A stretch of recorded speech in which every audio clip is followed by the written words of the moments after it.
জীবনে দুই ধরনের মানুষের থেকে সব সময় দূরে থাকবেন, ব্যস্ত মানুষ আর স্বার্থপর মানুষ। কারণ ব্যস্ত মানুষ নিজের ইচ্ছে মতো কথা বলে, আর স্বার্থপর মানুষ নিজের দরকারে তোমার সাথে কথা বলবে। 5টি অভ্যাস জীবন থেকে ঝেড়ে ফেলুন। অন্যের দয়া কামনা করা, পরিবর্তনকে ভয় করা, অতীত নিয়ে পড়ে থাকা, নিজেকে ছোট মনে করা, অতিরিক্ত চিন্তা করা। একদিন সোনা লোহাকে বলল, আমাদের দুজনকেই লোহার হাতুড়ি মারা হয়, কিন্তু তুমি এত চেঁচাও কেন? লোহা তখন বলল, নিজেকে যখন নিজের কেউ মারে তখন ব্যথা অনেক বেশি লাগে। এক মহিলা তার পরিবারের জন্য প্রতিদিন সকালে রুটি বানাতো এবং একটা অতিরিক্ত রুটি বানাতো এক কুঁজো বুড়ির জন্য। রুটিটি তিনি তার জালনায় রেখে দিতেন যেন বুড়ি সহজেই সেখান থেকে নিয়ে যেতে পারেন। কিন্তু কুঁজো প্রতিদিন রুটিটা নিয়ে যেত, আর সে কৃতজ্ঞতা জানানোর বদলে বিড়বিড় করে বলতো, খারাপ কাজ নিজের কাছে রয়ে যায়, কিন্তু ভালো কাজ উপহার হয়ে ফিরে আসে। মহিলা তার উপর বিরক্ত হতো, কারণ সে কোনো দিন কৃতজ্ঞতা জানাতো না। কিন্তু তারপরও মহিলাটি বুড়ির জন্য প্রতিদিন রুটি বানিয়ে জানলায় রাখত, আর কুঁজোও সব সময় রুটিটি নিয়ে যেত আর বিড়বিড় করে একই কথা বলতো। এভাবে চলতে চলতে মহিলাটি একসময় বুড়ির ওপর বিরক্ত হয়ে একদিন রুটির সাথে বিষ মিশিয়ে জানালায় রেখে দিল। কিন্তু তার মনে বারবার অনুশোচনা হতে লাগলো। তাই সে বিষ মেশানো রুটিটা ফেলে দিয়ে আবার নতুন একটা রুটি রাখলো জানালায়। বুড়ি এসে রুটি নিয়ে চলে গেল। যাওয়ার সময় বিড়বিড় করে বলল, খারাপ কাজ নিজের কাছে থেকে যায়, কিন্তু ভালো কাজ উপহার হয়ে ফিরে আসে। ওদিকে মহিলার ছেলে অন্য শহরে গিয়েছিল কাজের খোঁজে। 4-5 মাস ধরে তার কোনো খোঁজ নেই। ছেলের জন্য মহিলাটি প্রতিদিন দোয়া করত।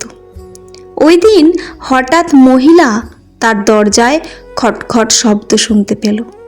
দরজা খুলে দেখল তার ছেলে দরজায় দাঁড়িয়ে আছে। তার ছেলের অবস্থা ছিল খুব করুণ। সে ছিল খুব ক্ষুধার্ত আর রোগা। তার পরনের কাপড় ছিল ছেঁড়া। সে তার মাকে জড়িয়ে ধরে কেঁদে উঠল এবং বলতে লাগলো, আমি হয়তো আজ ফিরতে পারতাম না। আমার শরীরে এক বিন্দু শক্তি ছিল না। এক কুঁজো বুড়িকে অনুরোধ করায় সে আমাকে একটা রুটি দিয়ে বলল, প্রতিদিন এই একটা রুটি খেয়ে আমার দিন কাটে, কিন্তু আজকে মনে হচ্ছে তোমার এই রুটিটা আমার চেয়েও বেশি দরকার। এটা তুমি নাও। সেই রুটি খেয়ে আজ আমি বাড়ি ফিরলাম। মহিলাটির বুঝতে বাকি রইল না যে রুটিটা তার হাতের বানানো, এবং ওই রুটিটাই তার ছেলে কুঁজো বুড়ির থেকে পেয়েছে। তখন মহিলার মনে পড়ল বিষ মেশানো রুটির কথা। যদি সে সেটা ফেলে না দিত এবং বুড়ি সেটা নিয়ে যেত, তাহলে তার ছেলে আজ মারা যেত। এর থেকে আমরা কি শিক্ষা পাই জানেন? খারাপ কাজ নিজের কাছে থেকে যায়, কিন্তু ভালো কাজ উপহার হয়ে ফিরে আসে। পৃথিবীর সবচেয়ে ভয়ঙ্কর প্রাণী হলো মানুষ। এরা নিজেদের স্বার্থে সব কিছু করতে পারে। টাকা পয়সা না থাকলে মানুষ কখনো গরিব হয়ে যায় না। প্রকৃত গরিব তো সে যার সুন্দর একটা মন নেই। মানুষের খারাপ সময় সারা জীবন থাকে না, কিন্তু খারাপ সময়ে যারা খারাপ ব্যবহার করে তাদের সারা জীবন মনে রয়ে যায়। যদি তুমি গরিব হও, তোমার নিজের আত্মীয়রাও তোমায় এড়িয়ে যাবে। আর যদি ধনী হও, তাহলে তোমার দূরসম্পর্কের আত্মীয়রাও রোজ তোমার খবর নেবে। টাকা দিয়ে সব কেনা যায়, তবে ভালোবাসা নয়। দূরবীন দিয়ে সব দেখা যায়, তবে হৃদয় নয়। হারিয়ে গেলে সব পাওয়া যায়, তবে বিশ্বাস নয়। টাকা দিয়ে তুমি বাড়ি কিনতে পারবে, ভালো পরিবার তৈরি করতে পারবে না। টাকা দিয়ে একটি বিছানা কিনতে পারবে, কিন্তু ঘুমকে নয়। টাকা দিয়ে ঘড়ি কিনতে পারবে, কিন্তু সময়কে নয়। টাকা দিয়ে বই কিনতে পারবে, কিন্তু জ্ঞানকে নয়। মুরগির ডিম ফুটে বাচ্চা হলেই মুরগি হয়, কিন্তু মানুষের পেট থেকে বাচ্চা হলে মানুষ হয় না, তাকে মানুষ করতে হয়। মানুষের তুমি যত বড়ই উপকার করো না কেন, পরবর্তীতে তোমার সামান্য ভুল হলে সেই উপকারের কথা বিন্দুমাত্র মনে রাখবে না। তুমি কতটা কষ্টে আছো তা কেউ দেখতে আসবে না, কিন্তু প্রাণ খুলে হেসে দেখো, সে হাসিকে হিংসে করার মতো লোকের অভাব হবে না। আমি একদিন পাখি পুষেছিলাম, উড়ে গেছে। আমি কাঠবেড়ালি পুষেছিলাম, পালিয়ে গেছে। বুদ্ধি করে আমি একটা গাছ পুঁতলাম, পাখি কাঠবেড়ালি দুটোই ফিরে এলো। তুমি তোমার কাজকে ভালোবাসো, কোম্পানিকে নয়। কারণ কোম্পানি আজ তোমায় রেখেছে, কাল নাও রাখতে পারে। কোম্পানি তোমার পরিচয় নয়, তোমার কাজই তোমার পরিচয়। অল্প বয়সে কাউকে পাওয়ার আশায় নিজের জীবন নষ্ট করো না। তুমি নিজের মতো করে তোমার জীবন সাজাও। সময় বলে দেবে তুমি কার হবে আর কে তোমার হবে।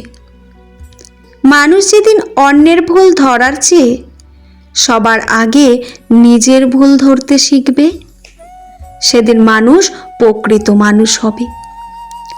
শত্রু বানানোর জন্য ঝগড়া করতে হবে না। তুমি ভালো কাজ করো, এমনি তোমার শত্রু হয়ে যাবে। তুমি কতটা ভালোবাসো সেটা তোমার উপকার দেখে নয়, তোমার তার প্রতি আচরণ দেখে বোঝা যায়। দূরত্ব সম্পর্ক কি আলাদা করে না? সময় সম্পর্ক তৈরি করে না? যদি মনের অনুভূতি ঠিক থাকে, তাহলে সম্পর্কটাও সারা জীবন অটুট থাকে। ছোটবেলায় শুনেছি, তুমি কারো ক্ষতি না করলে কেউ তোমার ক্ষতি করবে না। আর বাস্তবে যা হচ্ছে, তুমি যার ভালো চাইবে সে সবার আগে তোমার ক্ষতি করবে। সময় থাকতে যাকে মূল্য দেবে না, সময় ফুরোলে তার নাগাল আর চাইলেও পাবে না। কারণ আত্মসম্মান সবারই আছে। ভিক্ষা দিতে না পারো, খারাপ ব্যবহার করো না। সাহায্য করতে না পারো, নিরাশ করো না। উপকার করতে না পারো, ক্ষতি করো না। ভালোবাসতে যদি না পারো, ঘৃণা করো না। রাগের মাথায় স্ত্রীকে কখনোই বলবেন না, বাড়ি থেকে বেরিয়ে যাও। এই কথাটা একটা মেয়েকে দুমড়ে মুচড়ে ভেঙে দেয়। তাকে আরেকবার মনে করিয়ে দে, মেয়েদের সব নিজের একটা বাড়ি হয় না। নরম কাদা যেমন একবার পুড়ে ইট হয়ে গেলে আর কখনোই নরম হয় না, তেমনি বিশ্বাসটা একবার চলে গেলে আর কখনো ফিরিয়ে আনা যায় না।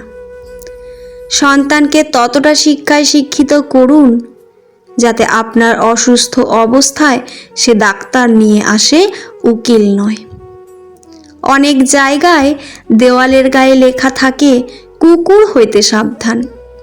সমাজে কিছু বিষাক্ত মানুষের গায়ে যদি লেখা থাকতো, মানুষ হইতে সাবধান, তাহলে কিছু মানুষ হয়তো রক্ষা পেত।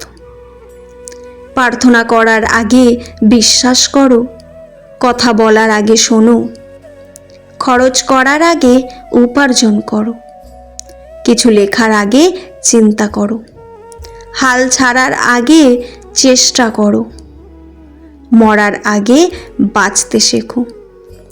রাজপ্রাসাদের মতো বড় বাড়ি, অথচ পরিবার ছোট। ব্যাংক ব্যালেন্স প্রচুর, কিন্তু মনে শান্তি নেই। ঝুড়ি ভরা ডিগ্রি, অথচ সাধারণ জ্ঞানের অভাব। হাতে দামি ঘড়ি, অথচ সময়ের অভাব। প্রচুর ফেসবুকে বন্ধু, কিন্তু বিপদে খোঁজ নেওয়ার কেউ নেই। চিনি আর লবণ একই রকম দেখতে, পার্থক্য শুধু স্বাদে। তেমনি মানুষ আর অমানুষ দেখতে একই রকম, পার্থক্য শুধু আচরণে।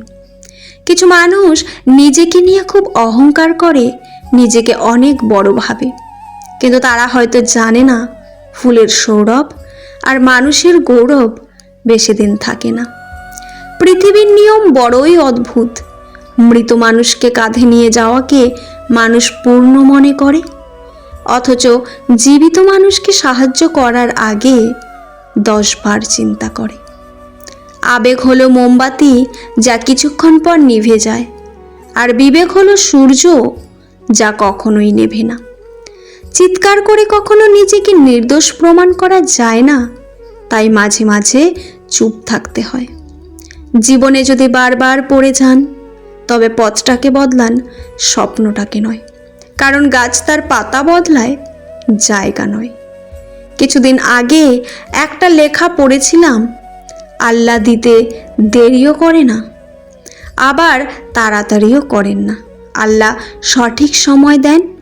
অনেক সময় কিছু খুব করে চেয়েও যখন পাই না, তখন এই লেখাটা আমাকে প্রচুর অনুপ্রেরণা দেয়। আল্লাহ হয়তো একদিন দেবেন, সঠিক সময়েই দেবেন। অন্ধ লোক যদি হঠাৎ চোখে দেখতে পায়, তখন সে সর্বপ্রথম হাতের লাঠিটাকে ফেলে দেয়, অথচ এই লাঠিটাই তার দুঃসময়ের সঙ্গী ছিল। আসলে প্রয়োজন ছাড়া কেউ কাউকে মনেই রাখে না। যদি কাউকে নিজের অর্ধেক জীবন দান করা যেত, তাহলে কিছু ছেলেরা তার মাকে অর্ধেক জীবন দিয়ে দিত। কারণ ছেলেরা যদি দুনিয়াতে কাউকে বেশি ভালোবাসে থাকে, তাহলে শুধু তার মা। বিশ্বাস আর নিঃশ্বাস খুবই মূল্যবান একটি জিনিস। একবার হারিয়ে গেলে তা শত চেষ্টা করেও আর ফিরে পাওয়া যায় না। 3 ধরনের মানুষের কপালে দুঃখ লেগেই থাকে। সব সময় যারা কোনোদিন নিজের সাথে হওয়া অন্যায়ের প্রতিবাদ করতে জানে না, যারা অতিরিক্ত নম্র, ভদ্র এবং বিনয়ী হয়, যারা সব সময় অন্যজন কষ্ট পাবে ভেবে কখনোই কাউকে না বলতে পারে না। একটি বীজ কোনো শব্দ ছাড়াই বড় হয়, কিন্তু একটা বড় কাজ ভেঙে পড়লে জোরে শব্দ হয়। ধ্বংসের শব্দ আছে, কিন্তু সৃষ্টি শান্ত। তাই নিঃশব্দে বেড়ে উঠে সবাইকে চমকে দাও। কষ্ট দেওয়ার পরে যদি কেউ চুপ হয়ে যায়, তাহলে বুঝবে সে তোমাকে ভালোবাসে, তার নিজের জীবনের থেকেও বেশি। যে মানুষটি জীবনে বারবার কষ্ট পায়, সে অন্য কাউকে কষ্ট দেয় না। কিছু না, এই কিছু না আর পেছনে যে কত কিছু লুকিয়ে থাকে, সেটা অনেকেই জানে না। 5 জনের সাথে বসে অন্যের সমালোচনা করছেন, হঠাৎ আপনি উঠে চলে যান, দেখবেন বাকি 4 জন বসে আপনার নামেই সমালোচনা করছে। এটাই আমাদের সমাজ। যারা আমাকে ঘৃণা করে, তাদেরকে ঘৃণা করার মতো সময় আমার কাছে নেই। কারণ যারা আমাকে ভালোবাসে, আমি তাদের নিয়ে ব্যস্ত। বাবা আর ছেলের সম্পর্ক পৃথিবীর এমন এক সম্পর্ক, যেখানে দুজন দুজনকে ভালোবাসে, কিন্তু কেউ কাউকে বলতে পারে না। কখনো নিজের যোগ্যতা নিয়ে অহংকার করা উচিত নয়, কারণ একটা কথা মনে রেখো, পাথরও নিজের ওজনের জন্য জলে ডুবে যায়। যদি মনে হয় তুমি সব হারিয়ে ফেলেছ, তবে মনে রেখো গাছেরাও তাদের পাতা হারায় প্রতি বছর, তবুও দাঁড়িয়ে থাকে আগামী শুভ দিনের অপেক্ষায়। একটা কুকুরকে 2 দিন খাওয়ালে 2 বছর মনে রাখবে, কিন্তু একটা মানুষকে 2 বছর খাওয়ালেও 2 দিন মনে রাখবে না। কপালে সুখ লেখা না থাকলে সেই কপাল পাথরে ঠুকেও লাভ নেই। এতে কপাল যথেষ্টই ফোলে, কিন্তু ভাগ্য একটুও ফোলে না। রাস্তায় কোনো ঝাড়ুদার বা ঠেলাওয়ালা দেখে নিজের সন্তানকে বলবেন না, তুমি পড়াশোনা না করলে ওদের মতোই হবে। বরং এটা বোঝান, ভালো করে পড়াশোনা করলে তুমি ওদের জন্য কিছু করতে পারবে। ভাবিয়া করিও কাজ, করিয়া ভাবিও না। মনে রেখো, বানান ভুল হলে যেমন শব্দের মানেটা পাল্টে যায়, ঠিক তেমনই জীবনে কিছু কিছু ভুলের জন্য পুরো জীবনটাই এলোমেলো হয়ে যায়। একটি ছেলে ছিল, ছোটবেলাতে সে তার মাকে হারিয়েছিল। ফলে সে তার মাসির কাছেই বড় হচ্ছিল। তার মা নেই বলে কেউ তাকে কখনো বকাঝকা করতো না। মাসি তাকে খুবই আদর করত। একদিন ছেলেটি স্কুলের এক সহপাঠীর পেন্সিল চুরি করে এনে তার মাসিকে দেখালো। মাসি তাকে তিরস্কার না করে তার প্রশংসাই করল। ছেলেটি আরেকবার তার কোনো বন্ধুর বাড়ি থেকে একটা ভালো জামা চুরি করে এনে তার মাসিকে দিল। মাসি তাকে আরও প্রশংসা করল। ছেলেটি এরপর ক্রমশ বড় হয়ে যৌবনে উপনীত হলে আরও বড় রকমের সব চুরি করতে শুরু করলো। এমনই করতে করতে একদিন সে ধরা পড়ে গেল। তার চুরির বিচার হলো আদালতে। তাতে তার প্রাণদণ্ডের আদেশ হলো। বদ্ধভূমিতে নিয়ে যাওয়ার আগে তাকে জিজ্ঞাসা করা হলো, কোনো স্বাদ আছে তোমার? কোনো ইচ্ছে থাকলে বলতে পারো। এদিকে মাসি তার পুত্রবধ ছেলেটির প্রাণদণ্ডের আদেশ শুনে বুক চাপড়ে কাঁদছিল। ছেলেটি বদ্ধভূমিতে যাবার আগে বলল, আমি আমার মাসির কানে কানে কয়েকটি কথা বলতে চাই। এই অনুমতি মিলল। ফলে সে মাসির কানের কাছে মুখ নিয়ে তার কানের লতি কামড়ে ছিঁড়ে দিল। তারপর বলল, মাসি, আজ তুমিই আমার প্রাণদণ্ডের কারণ। প্রথম থেকে আমার অন্যায়ের প্রশ্রয় না দিলে আজ আর আমাকে এইভাবে মরতে হতো না। ষড়যন্ত্র করে কাউকে সফল হতে দেখিনি, তবে ধ্বংস হতে দেখেছি। অন্যকে ছোট করে কাউকে বড় হতে দেখিনি, তবে ঘৃণিত হতে দেখেছি। জীবনের প্রতিটি পা খুব সাবধানে ফেলো, কারণ বহু মানুষ অপেক্ষা করে আছে শুধু তোমার একটা ভুল ধরার জন্য। অসৎ লোক ভাবতে ভাবতে এক সময় ডুবে যায়, কিন্তু সৎ লোক ডুবতে ডুবতে এক সময় ভেসে যায়। জীবনে সৎ থাকার চেষ্টা করুন, হয়তো সাময়িক কষ্ট হবে, তবে সে সময়ে এসে সৎ লোকেরাই সম্মানিত হয়। ভিডিওটি ভালো লাগলে চ্যানেলটি সাবস্ক্রাইব করে পাশে থাকবেন। পুরো ভিডিওটি দেখার জন্য আপনাদের অসংখ্য অসংখ্য ধন্যবাদ। ভিডিওর শেষে জয় শ্রীকৃষ্ণ লিখতে ভুলবেন না। ভালো থাকবেন। ধন্যবাদ।